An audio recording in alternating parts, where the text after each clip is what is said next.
Hey gang, Hello. welcome back to Moderated Wellness. Finn and Lydia, your usual hosts, and today we are really excited to have Dr. Shivani Gupta. Dr. Shivani is a PhD in Ayurvedic sciences, and with a specialization, her dissertation was in turmeric. So I think, we've talked enough about turmeric from our own standpoints with our limited knowledge, that having somebody like Shivani approach us, like, okay, I've got a PhD in turmeric. We're like, yes, yes, where are you? Come talk to us. So thank you very much for coming on. It's really exciting to have you here. For sure. Thank you for having me. So I guess where we would love to start, because you have a heritage that is in India, right?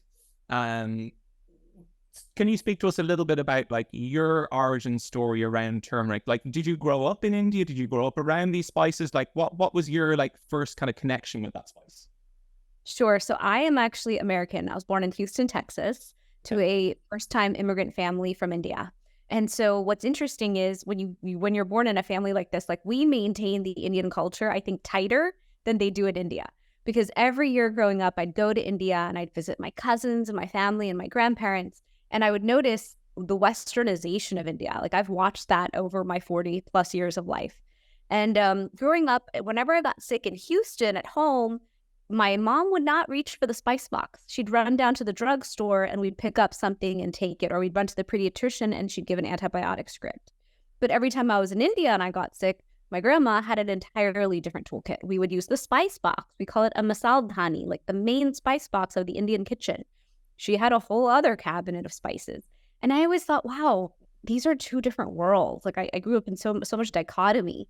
And I always thought, like, well, why and how?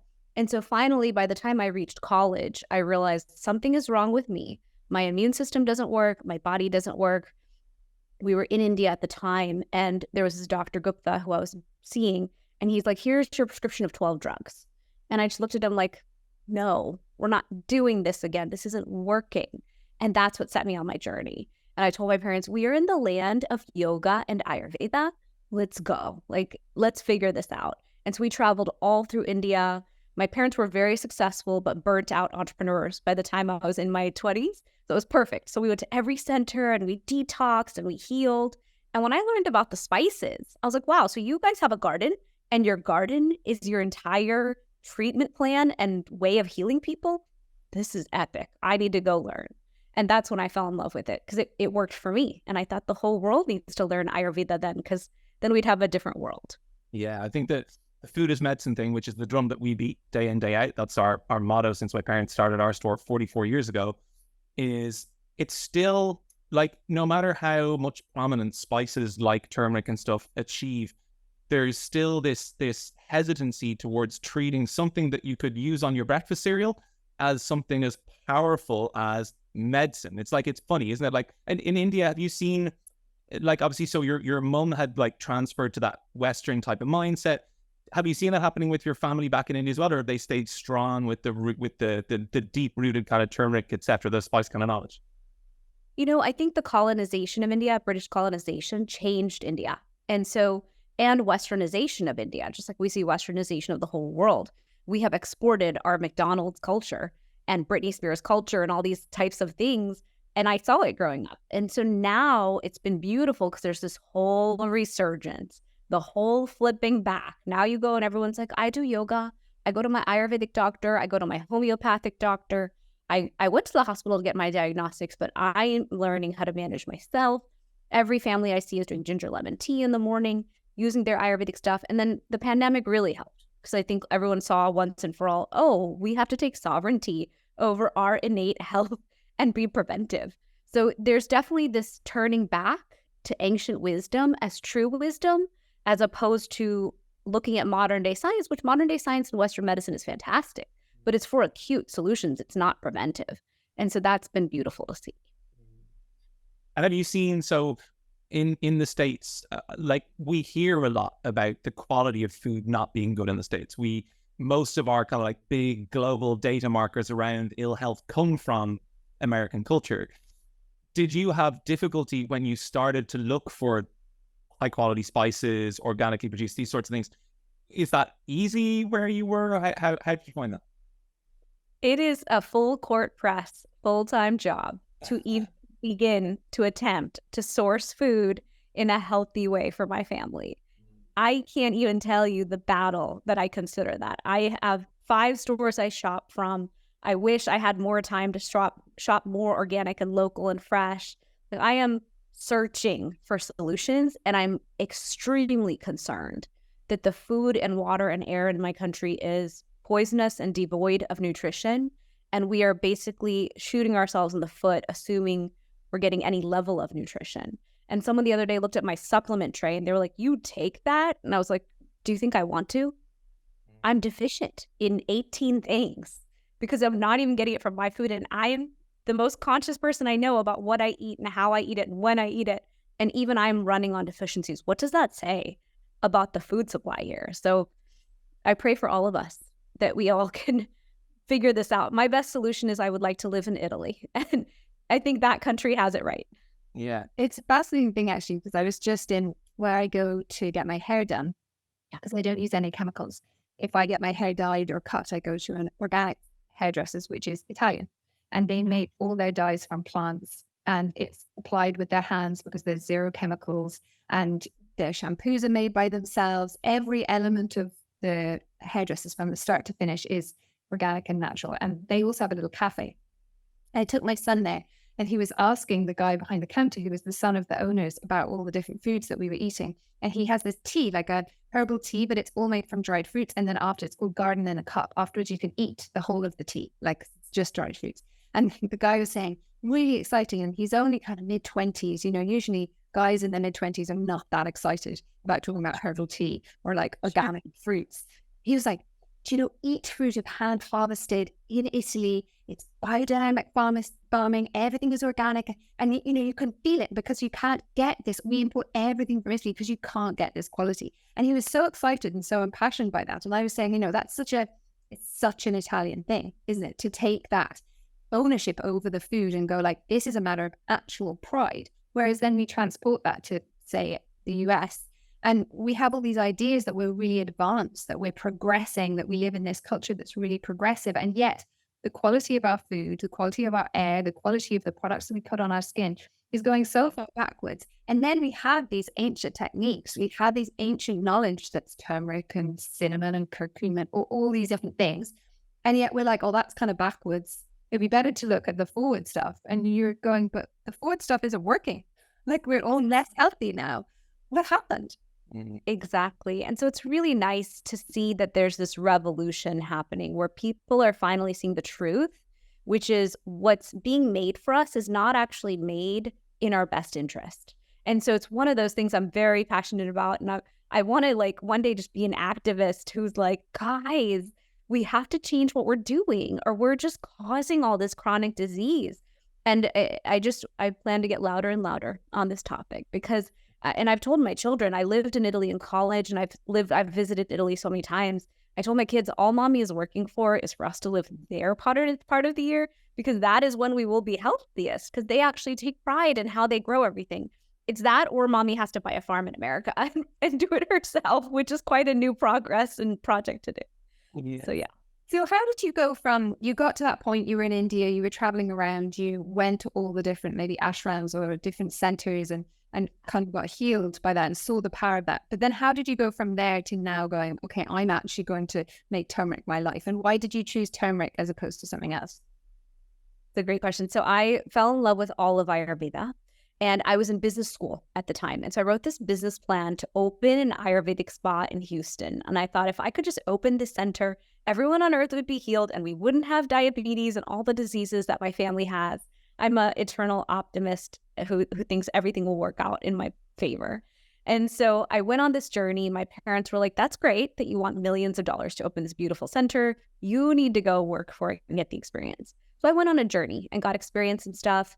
And eventually when I was ready to have my children, I got very concerned about food quality and all these things more so than before. And I ended up signing up to do my master's in Ayurvedic sciences because I wanted to write a book on Ayurvedic pregnancy. That was the whole goal behind the master's, was to formalize my study so I could teach this amazing science. And in my master's in herbology class, I just remember the teacher saying, oh, and so turmeric does all of this. Cumin does this. Cilantro does this. And we were doing both the modern science with the ancient wisdom and the applications. And I thought, guys, we could have saved me so much heartache. All I've done is go to India and watch people die of the advanced stages of diabetes and Parkinson's and Alzheimer's and heart disease. And what is wrong with us? We're Indian and we're not using turmeric and it has this power. This is ridiculous. And so when I sat down with my advisor, he's like, you should do a PhD. And I was like, I don't know about that. That sounds serious. And he's like, well, what topic would you pick? And I said, well, if turmeric can do all this, I really want to understand why and how and see, what is it that we're not understanding about it that's preventing us from using it in the way we need to.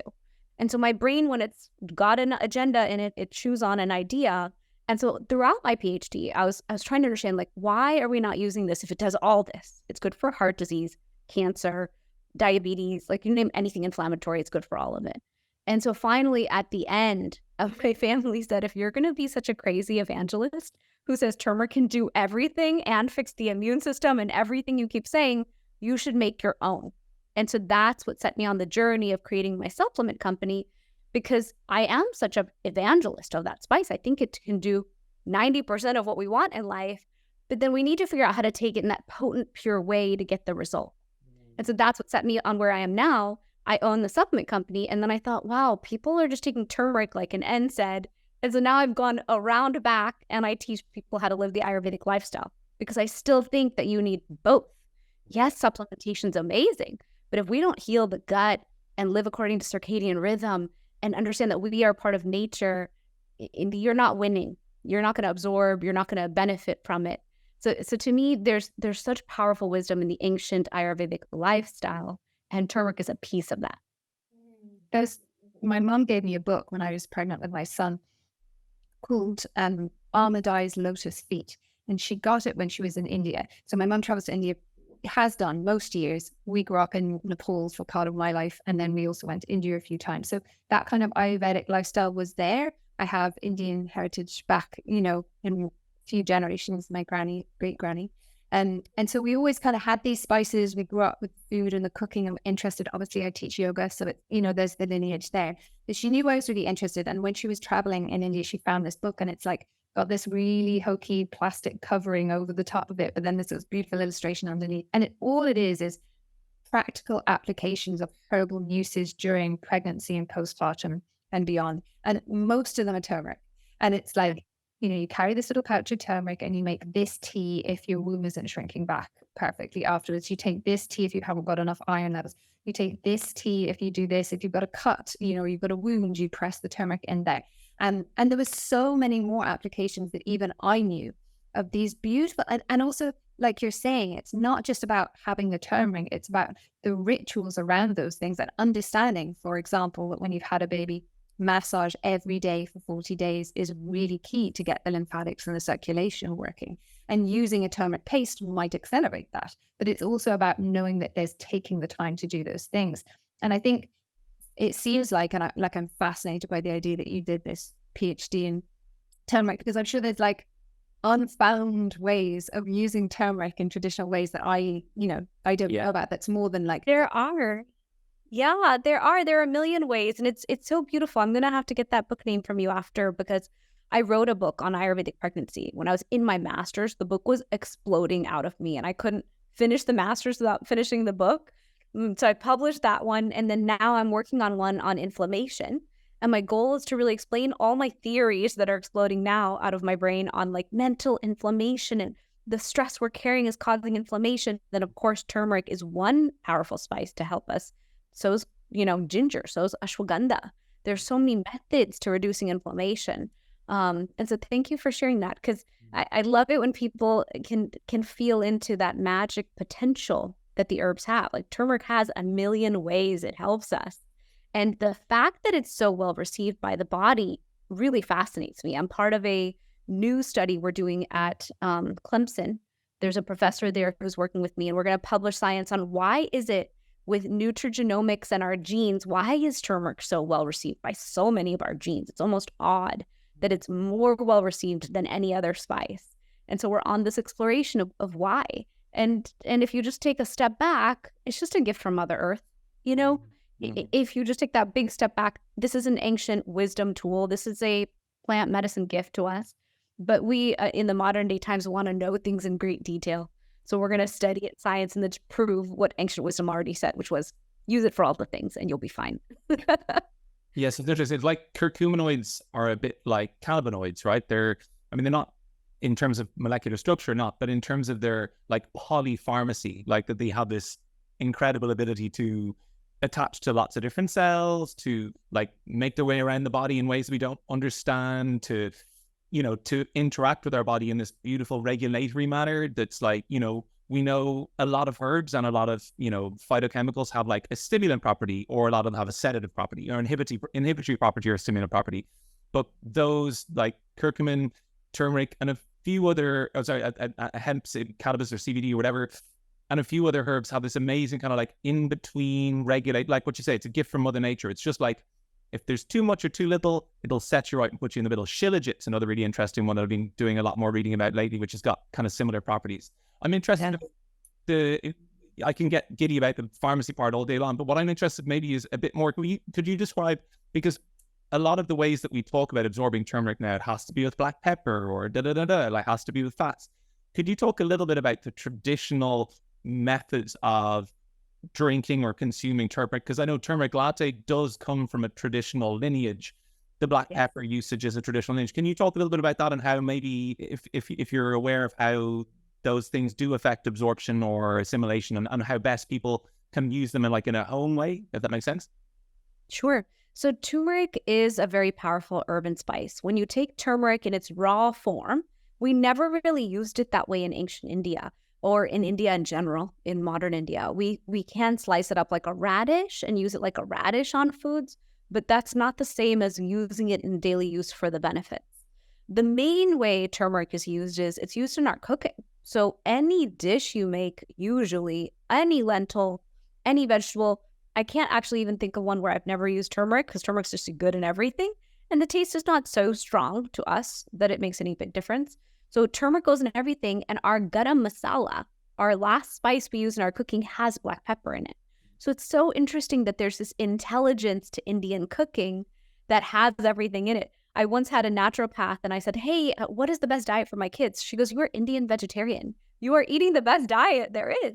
And I do think that Indian food is so wonderful because we use these powerful spices innately in the recipes. We're going to use cumin, turmeric. We're going to use coriander powder, which is cilantro. These are natural things we're going to use. So with turmeric, black pepper is always used if it's cooked. And then there's this other remedy we have called haldi doodh. Haldi means turmeric, doodh means milk. And so this remedy, or this elixir, or this daily ritual, you could even call it, that people have done for many years is just turmeric in milk at night. The thing is, where this kind of got bastardized is in modern day times, people use skim milk and almond milk. Like, we use a lot of different non-fat solutions. It's not meant to be non-fat. It's meant to have the fat in it to increase the absorption. So if people are going to make a golden milk, then I would go at it that way. I do think that out of the turmeric plant, I still prefer that to get a significant therapeutic dose, we do use the supplement form if you're chasing after something inflammatory in the body. But it's also good to build that rhythm of using it. Now, what's interesting is I never found an apples-to-apples study comparing turmeric or curcumin with black pepper compared to healthy fat. And so I found that fascinating. No one has done it, and I want to do it in this lifetime just to understand which one's better. The easy way to go about it is just do both. And then you're absorbing, or we know black pepper does the job. Yeah. Because I think, is it the black pepper thing? Because I know there's been concerns over black pepper because it unlocks the P450 enzyme pathways, which essentially opens the liver up to all manner of things. It's not just the turmeric. So I'm always like, I've always been on the fence about that, or since I learned that, at least in terms of black pepper, yes, but when we get into like piperine and concentrated extract, we're sort of moving away from the whole food nature and the historical use, and our understanding that, those P450 enzyme pathways are there as a gateway, right? So they're designed to prevent too much toxic uptake into the liver as well. I'm always interested to know, I suppose, where's the line? Like, and I guess that's some of the things you're researching, right? Yeah, I am constantly researching, because to me, turmeric is the thing that gives me the immune system I want. Like, I use it as my guard, my fortress. I take 2 in the morning. I take 2 at night. I take extra if anyone's fighting a cold. So to me, I play with my turmeric use constantly. And I'm constantly experiencing through thousands of people their feedback of what's working, what's not working. And so, yes, I think it's always so important that we care about figuring out what is best for all, but fully knowing that not every plan is going to work for everyone. Not every solution is going to work for everyone. But yes, I'm in a research mode at all times. And not only am I studying with the Clemson professor, because we want nutrigenomics and to understand, like our study right now is curcumin ginger black pepper better for Alzheimer's versus is curcumin something else? Like we're playing with the combos right now per disease pathway, which to me is like the most exciting thing. Talk about R&D excitement. Like I have two sides to me. I have the nerdy researcher who just wants to know the truth. And then of course I can make products around it too, which is fun. And then I'm also wanting to embark on more double-blind placebo-controlled clinical trials that my MD-DO crowd will respect. And so I'm pushing for those in knee osteoarthritis trials because knee osteoarthritis, it's easier to measure the result. And then there's a lot of other things, but we can measure with CRP and things like that. And eventually I would like to do DNA testing in the clinical trials because then we can understand at a much more granular level who does better with curcumin and why. Like why? Is it that Indians do better? Is it that Indians plus others? Is it not? I'm very, very curious about these things. And then we can better guide people as well. That's like the ultimate juice to hear somebody wanting to research. That is so exciting for us. It's something we talk about a lot amongst ourselves and sometimes on podcasts as well. This notion that like your genetics are rooted to medicine traditions and food traditions from the place you're from. And I know there's a guy, God, what's his name again? Jack Kruse, Dr. Jack Kruse, who is a really interesting neuroscientist. And one of the things that his research has uncovered is that the food that grows at the latitude that you are in reacts to the angle of the sunlight that affects the mitochondrial resonance, so the frequency that the mitochondria resonate at. And when your body consumes that resonant frequency is understood by your digestive system and by your cells at the end stage. So if you say, I've got one simple beetroot out in the garden versus I've got like, I don't know, a pickled beetroot combination that was grown in somewhere else and mixed with vinegar and da-da-da-da, all of those different resonant frequencies are essentially distorting the pure energy frequency of the food. And we know food is energy. So like that element of like, okay, what people from what culture are going to gain benefit from what herbs and what way. And I mean, like people who are coming to our store all the time and people who we work with one-to-one as well, we have a lot of, I mean, I've never seen somebody not benefit from turmeric. That's one of the interesting things, like ever, genuinely ever. It's one of the rare things because most immunological things or inflammatory things, it can be a bit of a squirrely path. You get hits and misses and da-da-da. But turmeric seems to have this consistent thing. But that just so fascinating to me, right? I know, it's so exciting. Right. And I think, I'm interested to talk into a little bit to kind of take this out because people listening, like we're obviously on the same page. We're like turmeric fans, use it all the time, talk about it. We believe in the lineage. It's literally my work. So we're there. But there are going to be people listening who are like, sounds a bit hokey, not really sure how this is. Sure. I have lots of testimonials that I can share for people, my mother, for example, who've used it to great benefit in terms of inflammation conditions and huge change in a short period of time. But I'm wondering, because I know that your husband or someone is a surgeon, medic? Mm-hmm. Yes. And can you talk into, you guys talk to each other? Does he use it with his patients? Do you have kind of testimonials that you can talk about for people who might be on the fence about whether it actually can do anything at a big level? Sure. So it's funny, I'm married into an all MD surgeon family in South Florida. And as I age, it gets more and more interesting because I'm doing more and more research. I'm studying more. I want to become an even better practitioner of Ayurvedic medicine. So the deeper I go, the more I see the problems that exist in the Western medicine construct and system and complex. But I love my husband and I love my in-laws, so I have to honor that these are their professions and they're rock stars at what they do. And if I had an eye problem or a back problem, I would want them to be able to operate on me. I respect it. And yet I really believe that we are all causing the chronic diseases in our bodies. and we shouldn't all stack them up in a horrible way until we run to the doctor and then get 10 prescriptions. Like there's this sovereignty ownership piece where I'm ready to shout from the rooftops, like, guys, the inflammation has to stop and you have to step in. And so it's an interesting dichotomy. What's interesting is I'm so used to Western MD doctors and the fact that they studied in a structure, and you have to figure out how to work in the structure they're in, because they have a lot of liability, a lot of rules. They have standard of care under the governing bodies under which they operate. They operate under a system. And so when I created my supplement company 8 years ago, I was like, okay, well, I want all of orthopedic medicine to stop giving NSAIDs and so many drugs, and I want them to use turmeric. Well, you can't just do that and assume everyone's going to care or listen or it's going to work. And so my approach has been, and I've refined it, my approach is I'm just giving you an adjunct tool to add to your existing toolkit. And I have proven through third-party testing and a lot of things that it works. And so, of course, I have a lot of anecdotal evidence because I now have hundreds of doctors who use it with their patients. Orthopedics, functional medicine, chiropractic, primary care, naturopathic. So to me, I get all this data. Like, yeah, my patients no longer take NSAIDs for their chronic joint pain, Shivani. They just take the turmeric and they're fine. And so each data point to me adds up to that data where each practitioner is now using the tool.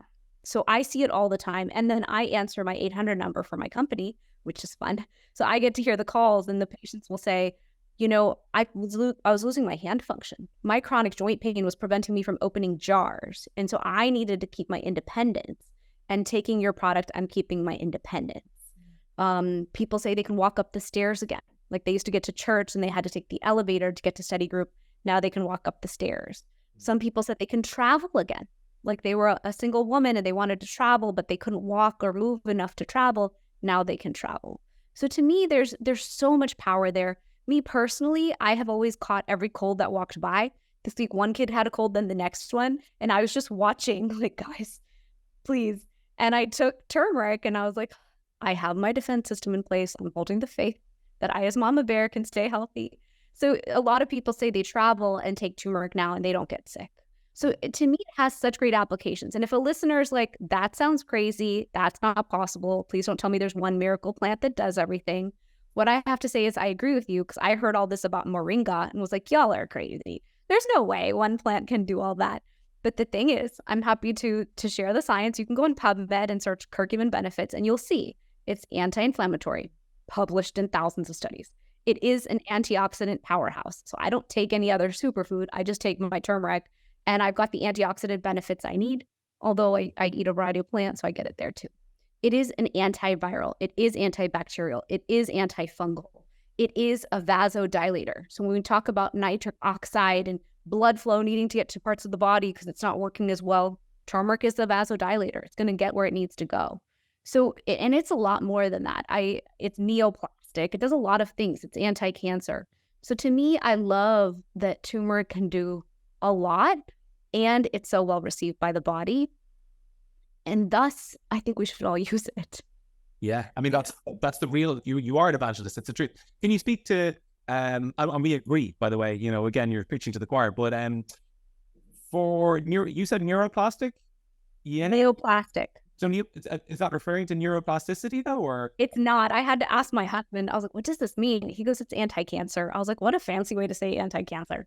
It's a lot of other things too, though. But yes, it helps with neuroinflammation because, of course, any inflammation, it's going to drop that too. I mean, if you look in the science, I have to be careful. But yes, if you look in the science, you'll see heart disease, Alzheimer's. It stops amyloid plaques from forming in the brain. So many gastric issues, IBD, IBS, Crohn's. There's so much science. And now recently, the British Medical Journal published a study, which was very exciting for turmeric fans like myself.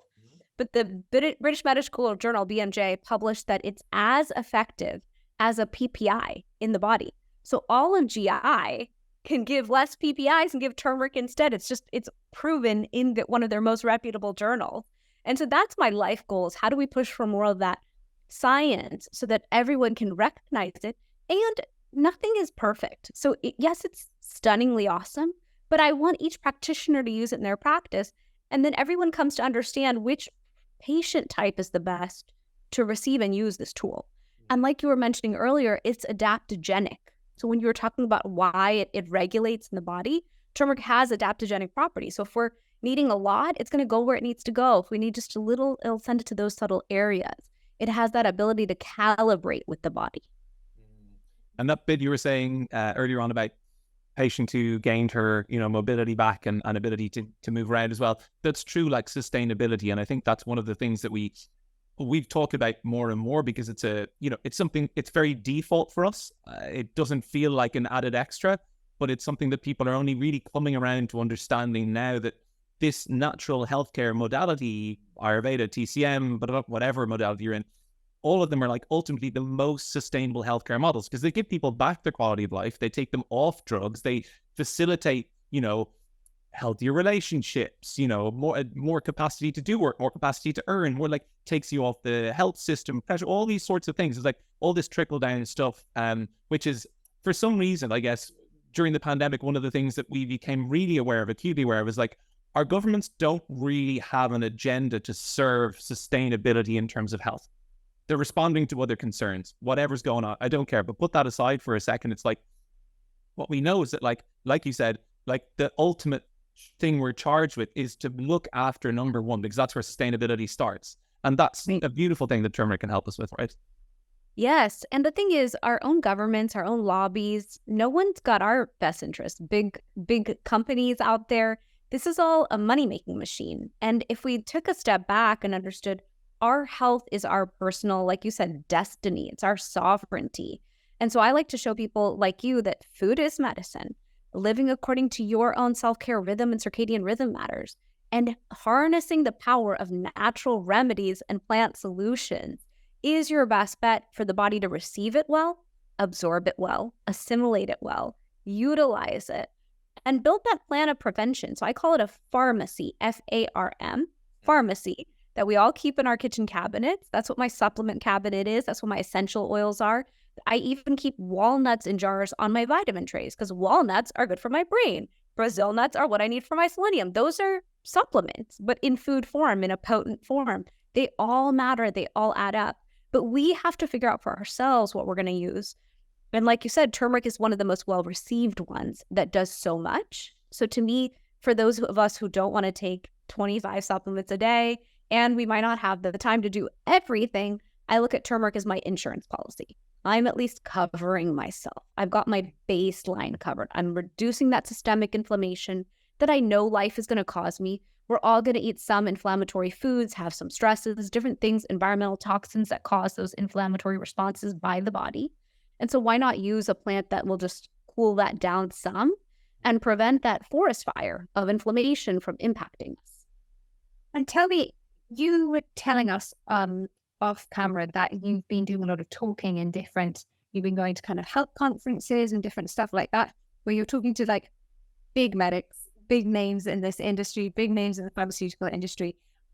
Are people really receptive to it, or are you finding that you're being met with a lot of resistance? I'm speaking at health conferences where pharma is not there. I haven't gotten to that point yet. I'll probably have to be a little bigger and have more like guard. I don't know what I'll have to do that yet. But I spoke at a plastic surgery conference. That was great, because it was my first time speaking in front of 100 doctors like that. And I was very worried that like, how would they receive it? But they received it very well. And then I'm speaking at A4M in Vegas in December. That's also open-minded, holistic doctors. So for now, I'm moving through those different events. This year, I got invited to speak at the International College of Surgeons. So I'm submitting for that one right now.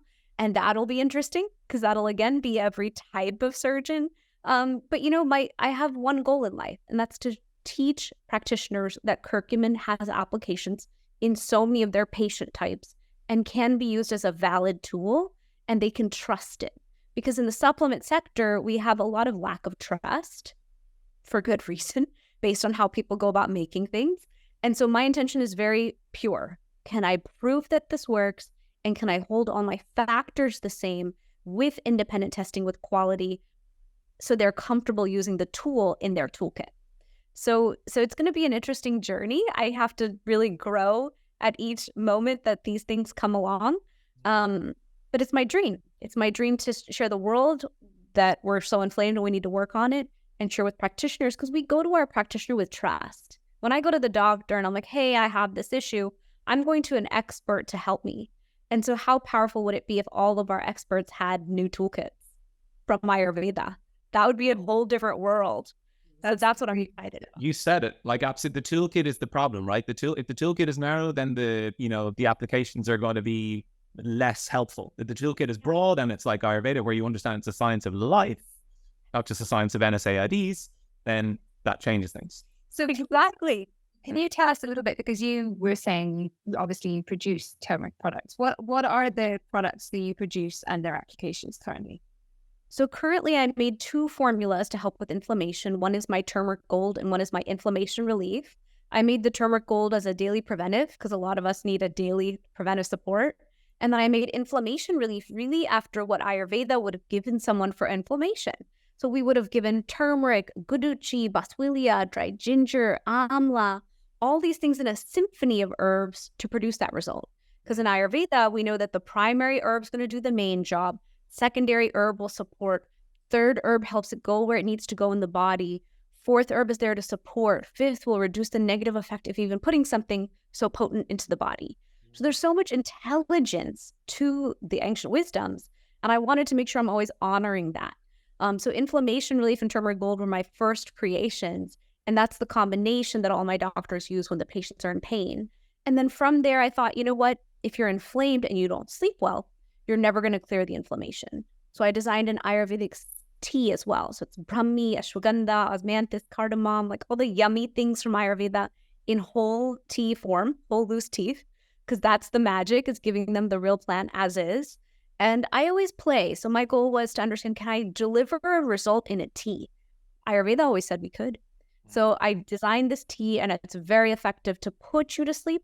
It's not going to keep you asleep all night, but it's going to relax mind and digestive system for sleep. And then I made another sleep formula that's a tincture. And so that keeps them asleep. And then after that, I just play with different teas and herbs. I made one tea for menopause that's very effective for the hot flashes and night sweats. And again, it's pretty simplistic in my mind. It's adaptogenic. It's 3 types of tulsi, shatavari, queen of herbs. Shatavari is the queen of herbs for female and male reproductive organs.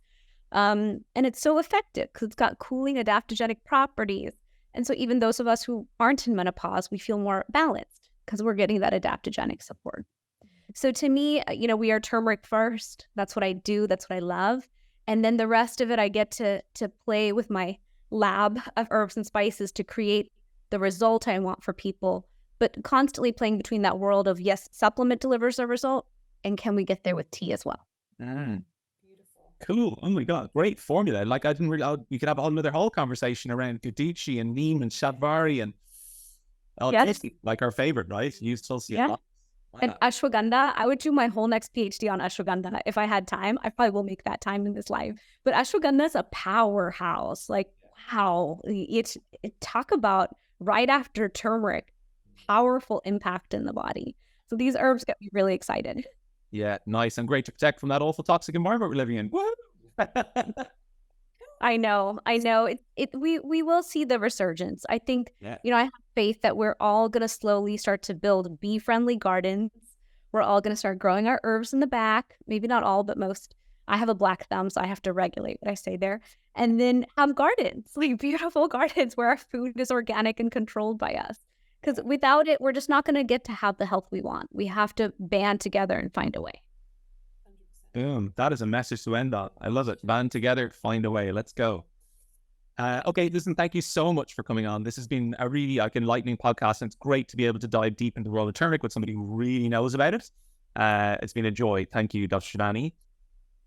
So if people are really excited by your products, and if they're like, okay, I'm sold, that's it, Shivani's got me, I want all the goodness of the turmeric, where can they come to buy your product? Sure. So my website is fusionaryformulas.com, and we made a special code for you, Wandering into Wellness, which will give them 15% off. So it's FUSIONARY formulas.com. Oh, thank you so much. We'll put that link just down below. In the bio. Brilliant. And just to say thank you very much for watching or listening. Those of you who are, if you're on Spotify or the podcast app, post your comments and reviews, please, on YouTube likewise. We'd love to hear from you guys, and we'd love to hear, your comments and questions for us as well, and we'll funnel as much as we can to Dr. Shivani as well. And also thank you to our sponsors, lovely Clear Light Saunas, our infrared sauna partners who, it's great to have an infrared sauna partner, by the way, everyone needs one.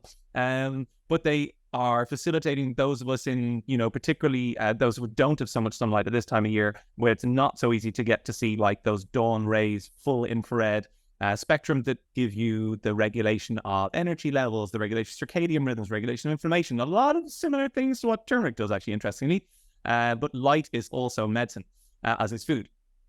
And also, finally, thank you very much to ourselves for designing our own, our organic cotton clothing collection. So if you want to come and grab a piece of that, there's very, very limited stocks left. It's at thewanderinintowellnessproject.com. It helps us to do all the things we're doing here, like having these great conversations with Dr. Shivani. So thanks again, and we'll chat to you very soon.